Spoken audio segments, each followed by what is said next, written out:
Hello everyone, welcome back to another blogs. তো তোমাদের সবাইকে স্বাগত মাই সেলফ অদিতি ব্লগস চ্যানেলের একটা নতুন ব্লগের সাথে একটা নতুন দিনের। আজকে রথযাত্রা, তো সবাইকে রথযাত্রার অনেক অনেক শুভেচ্ছা। সকাল থেকে বৃষ্টি শুরু হয়েছে আর আজকে এই বৃষ্টি দিয়ে আজকে ব্লগটা স্টার্ট করছি।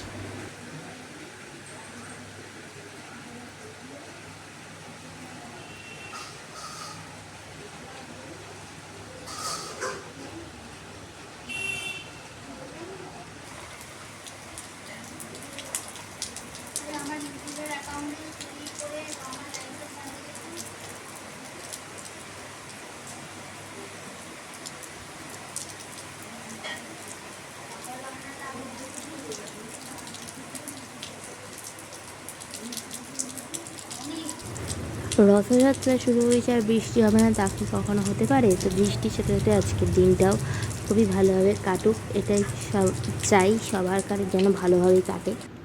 তো এরই মধ্যে এটা মাহেশের রথ, ছবি তুলেছিলাম, আমাকে পাঠিয়েছে একজন।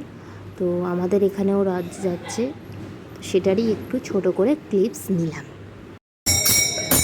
খুলবেই তো, না খুলে কি উপায় আছে? দোলনের মা ছিল, লাগানো নিয়ে কথা। তো এইদিকে ছোটোখাটো রথও বেরিয়েছে, দূর থেকে ফটো তুলছিলাম। আর এই বাচ্চা ছেলেটাও রথ নিয়ে বেরিয়েছে, তার সাথে সাথে এই কুকুরটাও রথযাত্রা দেখতে এসেছে। তারই মধ্যে একটু আমরাও ফটো তুলে নিলাম। ফটো তুলবো না তা কি আর হতে পারে? কটা বাজে বলুন? 6:35।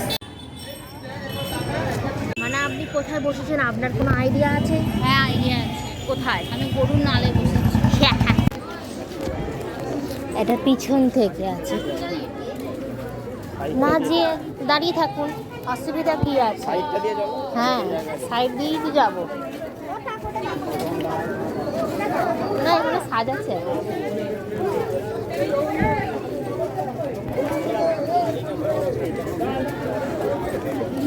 তো রথ দেখে বাড়ি এসে কিছু ঘন্টা পরে রান্না বান্না শুরু করে দিয়েছি। তোমরা রাত্রিবেলা কি খেলে কমেন্ট করে জানিও। রথের ব্লগটা আজকে ডিনার দিয়েই কমপ্লিট করছি। ডিনারের মধ্যে রয়েছে পরোটা, আমার আলু চচ্চড়ি আর কুদ্রুকি চচ্চড়ি রয়েছে। আর আলুর দমটা হচ্ছে প্রসাদ। সামনেই আমাদের এক বাড়িতে মিষ্টির দোকানে, যে মৃত্যুঞ্জয় সুইটসের, ওনাদের বাড়িতে রথের উৎসব হয়। তো সেখানেরই প্রসাদে এসেছিল কচুরি, আলুর দম, তারপরে খাজা আর জল ভরা দিয়েছিল।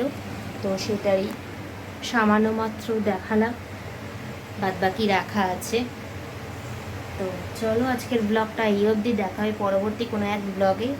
তো ব্লগটা কেমন লাগলো কমেন্ট করে অতি অবশ্যই জানিও। ভালো লাগলে একটা লাইক করো, কমেন্ট করো, শেয়ার করো, সাবস্ক্রাইব করবে, পাশে থাকা বেল আইকনটাকে অবশ্যই ক্লিক করে দিও বন্ধুরা। Tata, good night.